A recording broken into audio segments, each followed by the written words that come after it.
Hello and welcome back to the YouTube channel Mathematics Fun. Here we are with the solution set of the periodic assessment test mathematics standard 4th के लिए जो कि हुआ था अगस्त month में starting week में और 25 marks का क्वेश्चन पेपर था। चलिए आइए क्विकली हम लोग एक बार देख लेते हैं कि इसके सॉल्यूशंस कैसे जा रहे थे और आपने कैसे इसको डील किया है। तो आप भी अपने एक बार क्रॉस चेक कर सकते हैं ताकि आगे चलकर अगर इस टाइप के क्वेश्चन आते हैं तो आप उनको इजीली सॉल्व कर पाओ। Let us move to the quickly move to the slides and देखते हैं कि क्या क्या चीजें यहाँ पर दी गई है और क्या क्या हमें बतानी थी। अच्छा, सबसे पहले दिया गया how many faces does a brick have in total. ठीक है, ब्रिक्स में टोटल कितने फेसेस होते हैं। तो हमने ऑलरेडी फर्स्ट जो पीरियोडिक असेसमेंट टेस्ट था या फिर आप मेरे चैनल पे जो है फोर्थ स्टैंडर्ड की वर्कबुक का भी अगर फर्स्ट वाला वीडियो आप देखोगे तो वहां पे आपको पता चल जाएगा कि टोटल वहां पे 6 फेसेस होता है। ठीक है, सो यहाँ पे जो है we can write that there are 6 phases in total in a brick। ठीक है, ब्रिक के अंदर टोटल कितने हो जाते हैं, 6 फेसेस हो जाते हैं। ओके राइट, चलिए उसके अलावा draw a figure of BRICS in which showing only 2 sides. एक ऐसा ब्रिक का पिक्चर बनाना है जिसमें सिर्फ और सिर्फ 2 साइड्स दिखते हो। ठीक है, तो हमें जो है क्या बनाना पड़ेगा, ऊपर की साइड का और एक जो है साइड लुक देता हूं। ओके, इस टाइप का आप एक फोटो बनाएंगे। अगर ऐसा बनाएंगे तो यहाँ पे अब क्या हो रहा है, यहाँ पे कितनी हो गई 1 2 और 3 साइड दिख रही है। तो हमें ऐसा नहीं बनाना है ना, हमें क्या बोला गया है, सिर्फ और सिर्फ 2 साइड ही दिखनी चाहिए। तो हम क्या करेंगे, स्ट्रेट वे में बना देंगे इसको। ठीक है, एकदम ही सीधा सीधा। राइट, तो ये देखो अब यहाँ पे ये हो गई फर्स्ट साइड और ये हो गई सेकंड साइड। तो ये वाला जो पिक्चर है ये सही से जाएगा। आप चाहे तो इसको थोड़ा सा क्रॉस में डिजाइन देना ताकि ये जो है ठीक से दिखे और ऐसा लगे कि हाँ ठीक है भाई ये ब्रिक का ही डिजाइन है ना। यहाँ पे हम सिर्फ 2 साइड ही दिखाएंगे, तीसरी साइड यहाँ पे नहीं दिखेगी। ओके फाइन, चलिए उसके बाद draw any one pattern of brick wall. Brick wall का एक पैटर्न बनाना है। ठीक है, तो पहले तो क्या कर लो, पहले तो एक वॉल की आउटलाइन कर लो। ठीक है, उसके बाद क्या करोगे, उसके बाद यहाँ पर स्ट्रेट लाइंस कर देनी है, स्ट्रेट लाइंस कर देनी है ना। और देखो हमने ऑलरेडी इसको ना वर्कबुक सॉल्यूशंस में किया हुआ है। आप वर्कबुक सॉल्यूशन वाले वीडियो पे जाइएगा फोर्थ स्टैंडर्ड के, तो वहां पे आपको पता चल जाएगा। है ना, यहाँ पे स्ट्रेट लाइन। अब क्या है, बस लाइंस खींच दो और अल्टरनेटिव लाइंस खींचना ताकि वहां पे ना ब्रिक के जैसी डिजाइन हमें दिखे। है ना, ब्रिक के जैसे यहाँ पे दिखना चाहिए। राइट, ब्रिक के जैसे ही सिर्फ हमें यहाँ पे दिखना चाहिए। तो ये हो गई एक वॉल पैटर्न। और क्या चाहिए इसे, हो गया सिंपल, एक वॉल पैटर्न दिखाने थे ब्रिक्स को यूज करके। ये सारे ब्रिक्स है और ये हो गई हमारी wall pattern complete. Let us move to the next one. Your height in centimetre में आपकी हाइट बतानी है। ठीक है, तो नियर अबाउट आपकी जो हाइट होगी वो 90 से 110 सेंटीमीटर के बीच में होनी चाहिए। फोर्थ स्टैंडर्ड में हो तो आई गेस। ठीक है, नियर अबाउट, तो आप उस हिसाब से अपना लिख सकते हो। तो मैं यहाँ पे लिख देता हूँ नियर अबाउट 110 सेंटीमीटर तक मैं यहाँ पे लिखता हूँ। ठीक है, 100 या 110 बेटर रहेगा। उसके बाद लेंथ ऑफ योर क्लासरूम, आपके क्लासरूम की लंबाई। क्लासरूम की लंबाई अगर क्लासेस देखोगे तो डिपेंड करता है स्कूल कैसी है उस हिसाब से है, लेकिन मिनिमम जब मीटर्स में बात करता है तो मिनिमम, मैं कह रहा हूँ मिनिमम, मैक्सिमम नहीं कह रहा हूँ, मिनिमम जो है 6 to 7 मीटर से तो ज्यादा ही होती है। तो आप यहाँ 8 से 10 के बीच में लिख सकते हो। ठीक है, मैं यहाँ पे लिख देता हूँ 8 मीटर्स तक का लिख देता हूँ। ठीक है, 8 मीटर्स तक का मैं यहाँ पे लिख रहा हूँ। आप उससे ज्यादा भी चाहे तो लिख सकते हैं क्योंकि वो डिपेंड करता है कि क्लास का या स्कूल का इंफ्रास्ट्रक्चर कितना बड़ा है उसके ऊपर, लेकिन मिनिमम हम 8 का रखते हैं। ठीक है, ओके। उसके बाद length of a mathematics text book, आपकी जो मैथ्स की टेक्स्ट बुक है उसकी लेंथ सेंटीमीटर में दी गई है। तो सेंटीमीटर में अगर आप मापोगे तो आप 15 सेंटीमीटर की स्केल लोगे तो 2 टाइम्स तो इजीली वहां पे हो जाएगी। ठीक है, तो आप इसको नियर अबाउट 30 to 35 सेंटीमीटर तक लिख सकते हो, है ना, 30 to 35 सेंटीमीटर, 2 टाइम्स अगर हो जाती है तो। Width of a mobile, mobile का विड्थ पूछा है, ठीक है। अगर मोबाइल देखो ऐसा है, ऐसा हमारा मोबाइल होता है, तो इसका विड्थ पूछा है, तो विड्थ मतलब ये वाला होना चाहिए। अब ये भी डिपेंड करेगा, सबके पास अलग अलग टाइप से मोबाइल है, लेकिन आज के टाइम पे जो नॉर्मली 6 इंच के डिस्प्ले वाले या 5.5 इंच के डिस्प्ले वाले जो आते हैं, वहां पर अगर आप देखोगे तो उसकी विड्थ जो है 10 to 12 सेंटीमीटर तक वेराई करती है, तो आप 10 to 12 सेंटीमीटर अंदाजित लिख सकते हो वहां पे, ठीक है। Height of your classroom, height of your classroom ये भी अगेन डिपेंड करेगी, लेकिन मिनिमम जो होता है, मिनिमम जो होता है वो 4 to 10 के बीच में होना चाहिए, ठीक है। तो हम कोई एक नंबर लिख लेंगे, हम लोग यहाँ पर भी जो है अप्रोक्सीमेटली 7 मीटर जितना डाल देते हैं, ठीक है, कि 7 मीटर जितनी जो है वहां पे हाइट ऑफ द क्लासरूम होगी। Okay, let us move to next one. अच्छा, 300 सेंटीमीटर को करना है मीटर्स में कन्वर्ट। ओके, 300 सेंटीमीटर को जो है मीटर्स में कन्वर्ट करना है, ठीक है। तो 1 मीटर में कितने सेंटीमीटर्स आते हैं? 1 मीटर्स में आते हैं 100 सेंटीमीटर्स, है ना। तो यहाँ पे कितने मीटर्स आएंगे किसके अंदर? 300 के अंदर। तो 1 में 100 है, तो 300 में कितने होंगे? तो इसको डिवाइड कर लेंगे 100 के साथ, है ना। तो 100 डिवाइडेड बाई 300, तो 100 3 जा 300, माइनस हो गया 0 0 एंड 0, तो यहाँ पे क्या आ गया 3, तो 300 centimetre is equal to 3 metre. चलो 15 मीटर है। अच्छा अगेन, अब क्या मीटर से सेंटीमीटर में जाना है तो मल्टीप्लीकेशन होगा, है ना।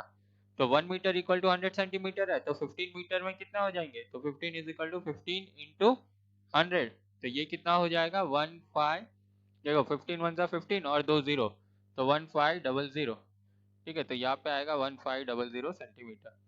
देन 7000 मीटर है, तो 1 किलोमीटर में आते हैं 1000 मीटर्स, तो 7000 में कितना आएगा? तो 7000 को क्या करना होगा? डिवाइड करना होगा 1000 के साथ, है ना। 1000 7 जा 7000 होता है, राइट। तो ये माइनस कर दिया, ये हो गया 0 0 0 एंड 0, तो यहाँ पे क्या मिला 7, तो 7000 metre is equal to 7 kilometre. अब देखो 2 क्या है मीटर में है, और 45 जो है सेंटीमीटर में। अब क्या करेंगे, सिर्फ 2 जो मीटर वाला है ना उसी को कन्वर्ट करेंगे, 45 को एज इट इज रखेंगे, ठीक है। तो इसको क्या कर लिया, 2 मीटर प्लस 45 सेंटीमीटर कर लिया, ठीक है। सेंटीमीटर में ही हमें आंसर चाहिए, तो इसके साथ हमें कुछ भी नहीं करना। अब 2 मीटर को अगर कितने सेंटीमीटर होंगे 2 मीटर में, तो 1 मीटर में कितने थे यहाँ पे 100 सेंटीमीटर, तो 2 मीटर में कितने होंगे? तो 2 इंटू 100, तो 2 1 जा 2 और 2 0, तो 200 सेंटीमीटर हो गया, है ना। अब तो 2 मीटर की जगह पे 200 सेंटीमीटर प्लस 45 सेंटीमीटर, ठीक है। तो 200 प्लस 45 कर दो, 200 प्लस 45, 0 प्लस 55, 0 प्लस 44 और ये 2 एज इट इज, तो कितना आ गया 245 सेंटीमीटर। चलिए 5 किलोमीटर 50 मीटर, यहाँ पे क्या put suitable sign, suitable sign डालनी है ना। तो अब देखो 5 किलोमीटर है 50 मीटर है, यहाँ पे पूरा मीटर में दिया हुआ है, तो 50 तो जो है मीटर में, तो इसके साथ छेड़छाड़ी नहीं करते। 5 किलोमीटर को करते हैं मीटर में कन्वर्ट। अच्छा 1 किलोमीटर में कितना होता है? 1 किलोमीटर में होता है 1000, तो 5 किलोमीटर में कितना होगा? तो 5 किलोमीटर में होगा 5 इंटू 1000 मीटर्स, ठीक है। अब 5 1 जा 5 और 3 जीरो एज इट इज लगा दो, तो ये कितना हो गया 5000 मीटर। अब 5000 मीटर और ये 50 मीटर कितना हो जाएगा? 5000 मीटर प्लस 50 मीटर, तो 0505, तो ये कितना आ गया? सेम आ रहा है, सेम आ रहा है, देखो मीटर में। तो यहाँ पे कौन सी साइन आ जाएगी? यहाँ पे आपकी साइन बनेगी इक्वल टू की, ठीक है, इक्वल टू की साइन आ जाएगी। Let us move to the next one. Write the numbers in words, ठीक है। ओके, ये कौन सी प्लेस पर है? ये 1000 पे है, ये 100 पे है, ये टेंस पर है और ये वंस पर है ना। तो 5 किस पे है? 1000 पे है, तो क्या बनेगा 5000, 5000, उसके बाद 100 पे कुछ भी नहीं है, उसके बाद लास्ट में सिर्फ 2 डिजिट है 6 और 0, 6 और 0 को क्या बोलते हैं 60, तो 5060, यहाँ पे ये हो गया वर्ड्स में कंप्लीट। राइट 2009 इन नंबर्स, ठीक है। चलो 1000 तक है, तो 1000, 100, टेंस और वंस, तो 1000 में क्या है, 1000 के साथ 2 है तो 1000 प्लेस पे 2, उसके बाद एक नंबर है सिर्फ 9, तो 9 कहाँ पे आ गया, वंस में, बीच में क्या 100 और टेंस में कोई भी वैल्यू नहीं है तो 0, 0 डाल दिया तो ये क्या बना 2009। Right the place value of 7। अच्छा प्लेस वैल्यू ऑफ 7, 7 कौन से प्लेस पे है, ये हो गया वंस, ये हो गया टेंस, ये हो गया 100, तो 7 किस पे है, 100 पे है, तो ये क्या होगा 7 into 100 that is equal to 700। ठीक है, तो ये 100 प्लेस पर है। 12 इंटू 5 करके बताना है, तो 12 इंटू 5, 5 टू जा 10, 1 कैरी, 5 1 जा 5 प्लस 1 6, तो कितना आ गया, ये आ गया 60। हो गया। How many zeros will come after 1 इन 10,000, 10,000 में कितने जीरो आएंगे 1 के बाद, तो 10,000 जब लिखते हैं तो ये कितना होगा, ये हो गया 10,000, कितने जीरोज है 1 के बाद, 1 2 3 एंड 4, तो यहाँ पे क्या लिख देंगे 4 जीरोज, तो यहाँ पे आ गया 4 zeros। Okay, let us move to next one. The cost of 1000 brick is 2400, what will be the cost of 4000 bricks। अच्छा अभी देखो इसमें स्टेटमेंट्स लिखेंगे, ठीक है, तो cost of 1000 bricks is equal to 2400, है ना, तो कॉस्ट ऑफ 4000, 4000 का पूछा है, 4000 bricks will be equal to, अभी ये 2400 किसका है, तो 2400 है 1000 ब्रिक्स के लिए, है ना, ठीक है, तो 4000 ब्रिक्स के लिए कितने होंगे नहीं पता है, तो इसको क्रॉस मल्टीप्लाई कर दो, है ना, तो अभी 1000 को यहीं पे रखते हैं, क्वेश्चन मार्क हमें फाइंड करना है, तो ये क्या होगा 2400 मल्टीप्लाई बाय 4000 अपॉन 1000। अब ये मल्टीप्लीकेशन में यहाँ पे क्वेश्चन मार्क है, क्वेश्चन मार्क हमारा आंसर होगा, ठीक है, याद रखना, तो ये 0 0 0 और यहाँ के 0 0 कैंसिल, अब क्या बचा 2400 इंटू 4, 4 से मल्टीप्लाई कर दो, है ना, 24 मल्टीप्लाई बाई 4 कर दो और बाकी के जीरो हम लोग ऐसे ही लगा देंगे, 4 4 16, 1 कैरी, 4 2 8 और ये 9 96 हो गया, 96 और 2 जीरोस थे तो 2 जीरोस लगा दो, तो कितने हो गए ₹9600। So the cost of 4000 bricks is equal to rupees 9600, 9600। Okay, let us see the next word problem. If we need 20 bricks to make a seed bed around a plant, then how many seed beds can we make from the 300 bricks। ठीक है, एक seed bag को बनाने के लिए 20 BRICS लग रहे हैं, तो 300 ब्रिक्स में से हम कितने सीड प्लांट बना लेंगे, सीड बैग्स बना लेंगे, ठीक है, so number of bricks, number of bricks required for one seed bed is equal to कितना है 20, ठीक है, okay, then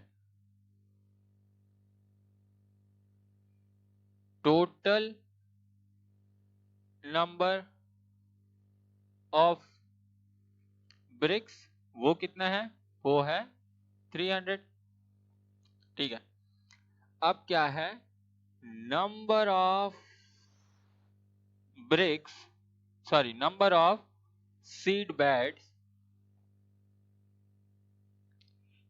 can be made using 300 bricks is equal to 300 divided by 20।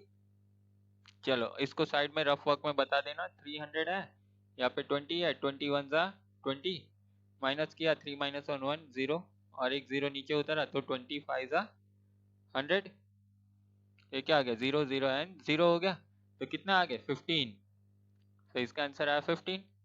So 15 seed beds can be made from 300 bricks. Okay, let us move to the last question of the paper. A donor donated 1200 bricks. अच्छा, यहाँ पे आपके में blocks है, लेकिन blocks की जगह पे यहाँ पे क्या लिखना है, ब्रिक्स कर देना, ठीक है। और दो जगह पे ब्लॉक्स लिखा है तो वहां पे प्रिंटिंग एरर है, तो उसको ब्रिक्स कर देना, ठीक है। अब एक डोनर है जिसने डोनेट किया है 1200 ब्रिक्स, लेकिन 900 ब्रिक्स ही जो है यूज हुआ है ड्रिंकिंग वाटर रूम बनाने के लिए, ठीक है। तो कितने ब्रिक्स बच गए ये हमें बताना है, ठीक है। तो यहाँ पे total number of bricks is equal to 1200. Number of bricks used equal to 900. Minus करना होगा क्योंकि हमें लेफ्ट ओवर चाहिए, तो यहाँ पे मैं लिखूंगा डिफरेंस है इक्वल टू, ये डाल दिया, 0 माइनस 0 0 0 माइनस 0 0, ये क्या होगा, ये बनेगा 12, ये हो गया 0, 12 माइनस 9 इज 3 0, तो कितने बच गए 300। सो 300 bricks are still left. Okay, so here we end up with the PAT of August month 2020-21। आप जो है अपने क्वेश्चंस को क्रॉस चेक कर सकते हैं, कहाँ कहाँ पे आपने मिस्टेक किया उनको देख सकते हैं, और उसको नेक्स्ट एग्जाम में ना दोहरा है उसकी प्रैक्टिस जरूर कर लेना। All the best for the future periodic assessment test. Thank you and have a nice day to all. और ये आपको वीडियोस अगर पसंद आ रहे हो तो प्लीज़ लाइक शेयर और कमेंट करना मत भूलिएगा, और ऑल्सो हमारे चैनल को सब्सक्राइब करना मत भूलिएगा। Thank you and have a nice day to all.